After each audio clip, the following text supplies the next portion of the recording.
Hey everyone, welcome back to DevOps tutorial. In this video, we are going to do a deep dive into Kubernetes role-based access control. If you are a system administrator or working in DevOps, access control is something you deal with every day. Who can deploy, who can delete, who can just view logs. That's where role-based access control comes in. We will clearly understand roles, cluster role, and how real access control works inside a Kubernetes cluster. This is not just theory. I will also show you a practical Kubeadm demo so you can see everything in action.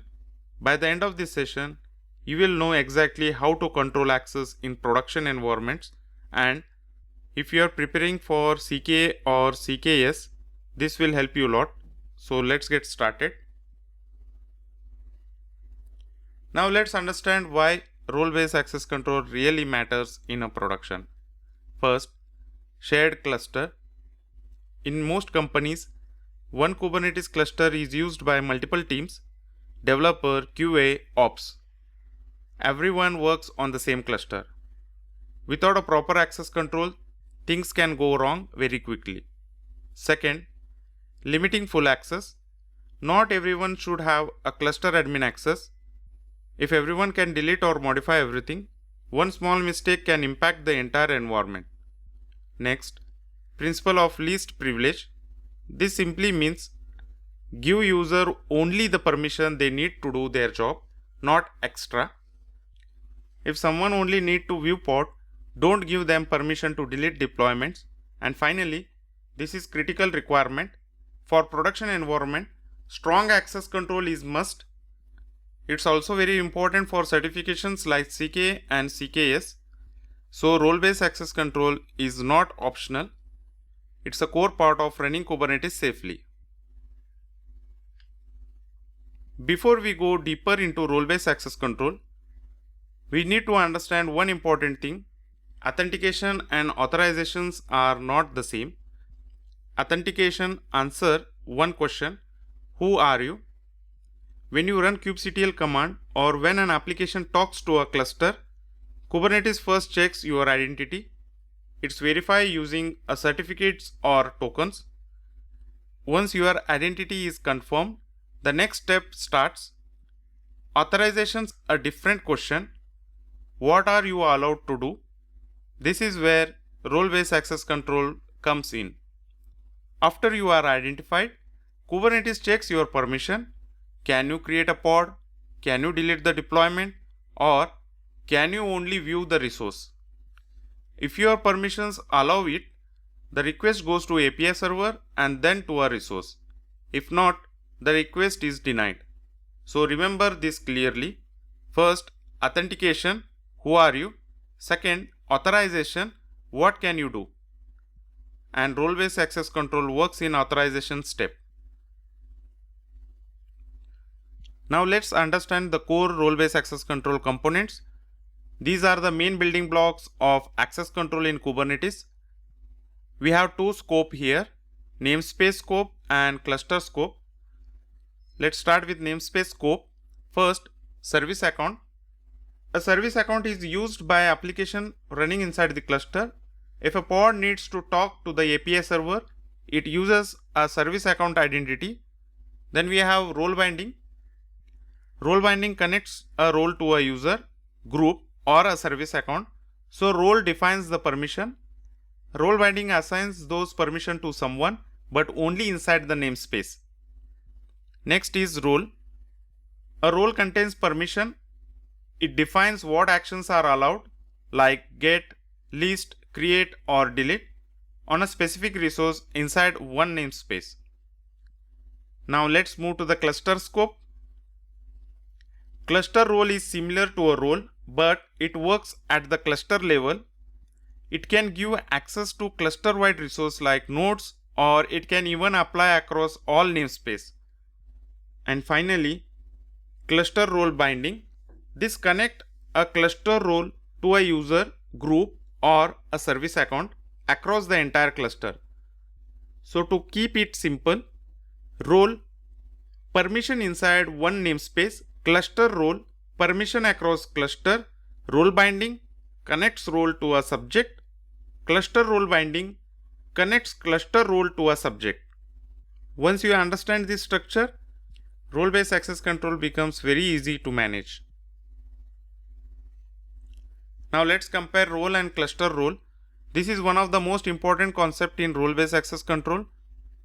First is role. A role is a namespace scope. That means it works only inside one namespace. If you create role in dev namespace, it cannot give access in prod or any other namespace. It mainly used for resources like pods, deployments and services inside the namespace. And to assign a role, we use role binding. So role plus role binding works at a namespace level. Now let's look at a cluster role. Cluster role works at a cluster level. It can give access across all namespace, and it can also give access to a cluster level resource like node or a persistent volumes. To assign a cluster role, we use cluster role binding. So here the simple difference, role is for one namespace only, cluster role is for entire cluster. In real projects, most developers will use roles. Cluster roles should be given carefully because they provide wider access. If you remember this scope difference, you will never get confused between role and cluster role again. Now that we understand the concept, let's move to a real demo. Here is what we are going to implement step by step. Create a dev and prod namespace. Create a service account for a developer.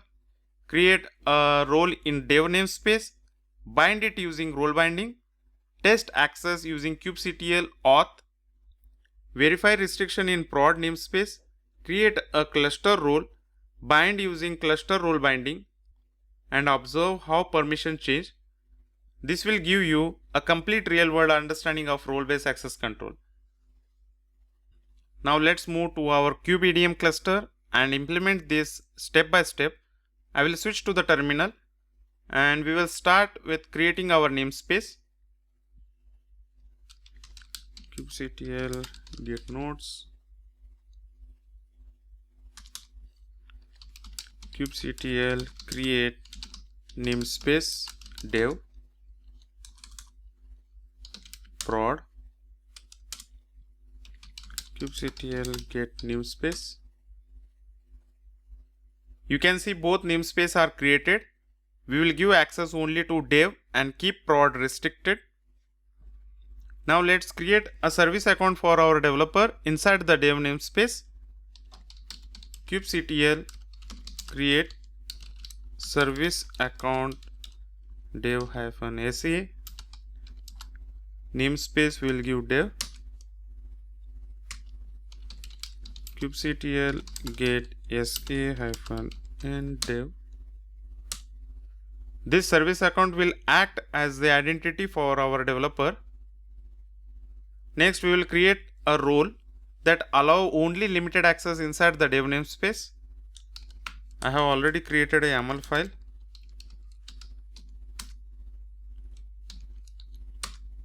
This is the YAML file.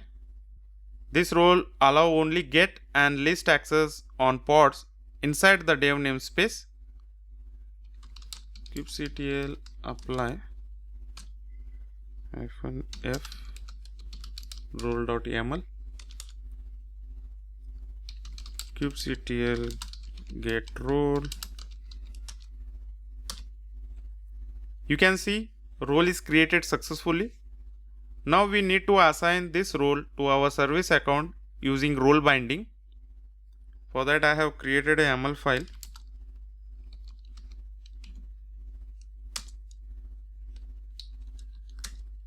This is the YAML file. Let's apply it. kubectl apply -f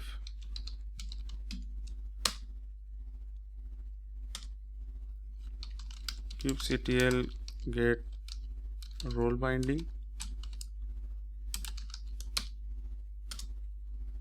Now the permissions are attached to the service account. Let's verify if our developer can list pods in the dev namespace.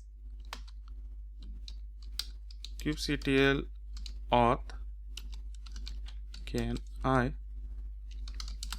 list the pods ---- as equals to system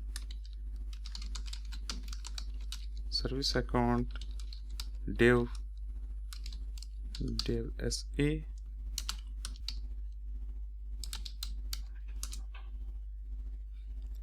The output is yes. Perfect. The developer can list pods in the dev namespace. Let's try a real command as this user. kubectl get pods ---- has system service account dev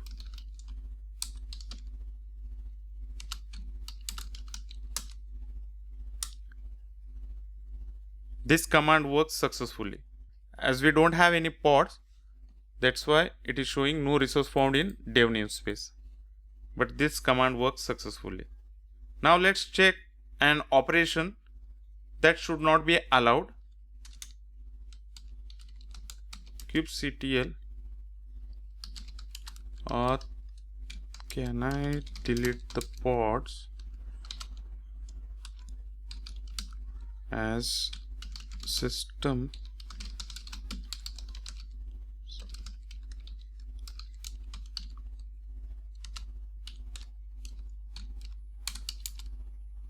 give the namespace.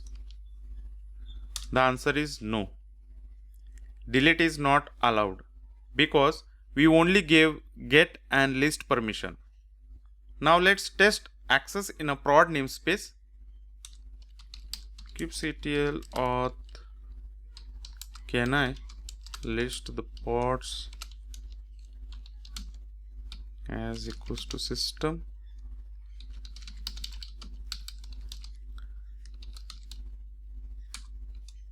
dev -n prod. The answer is no. We received the output no. Access is denied. Exactly what we expect. We only granted permission in dev, so prod remains protected. Now let's run kubectl get pods --- has system service account dev :dev -sa. Give the namespace. So you can see the request is forbidden. Role-based access control is blocking the access. Now let's move to the cluster level access using ClusterRoles. I have already created a YAML file.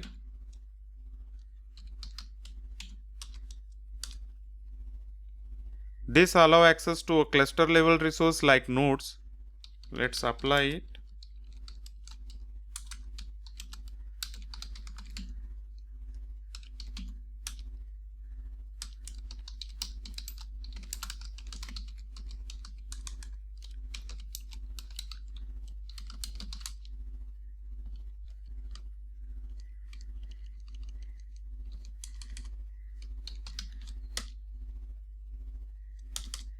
You can see the cluster role is created successful. Now we bind this cluster role to a service account. I have created a YAML file for that. ClusterRoleBinding. This is the YAML file. kubectl apply. You can see the cluster role binding is created.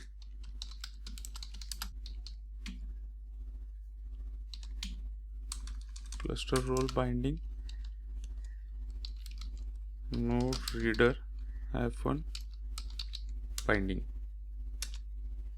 Here in the role column,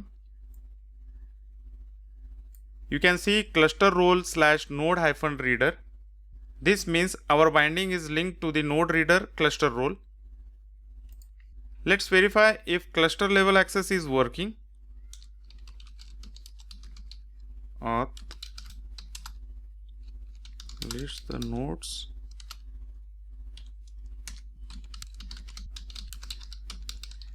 Service account dev. Yes. We received output yes. Now the developer can access cluster level resource like nodes. So now we have seen role-based access control works in a real Kubernetes cluster. We controlled access at a namespace level and extended it to a cluster level resource when required. This is exactly how access control works in real production environments. Now let's switch to the slide. Now let's talk about some common role-based access control mistakes. These are the things I have seen many times in real environments. Let's go one by one. First, using cluster role binding when you only need namespace access. Cluster role binding gives permission across the whole cluster, but sometimes you only need access inside one namespace. If you are using cluster role binding by mistake, you are giving much more access than needed. Always check, do you need cluster-wide access or just a namespace level? Next mistake, giving star permission, like using all verbs or all resource. It may feel easy, but it gives full control. Instead, follow a simple rule. Give only permission required, nothing more. Another big one is binding the default service account. Every pod use the default service account unless you change it. If you attach high permission to it, then every pod in that namespace get those permission. That's risky. Better to create a separate service account for each use case. Next mistake is forgetting to mention the namespace. If you skip the namespace field in a role binding, things may not work as expected, or access may go to wrong place. Always double check the namespace. And finally, not testing access. Some people create role and binding and just assume everything is correct. Don't assume. Always test. Check what works. Check what fails. That's how you confirm your role-based access control setup is safe. Avoid this mistake and your cluster will be much more secure. Alright, let's quickly recap what we learned. First, authentication versus authorization.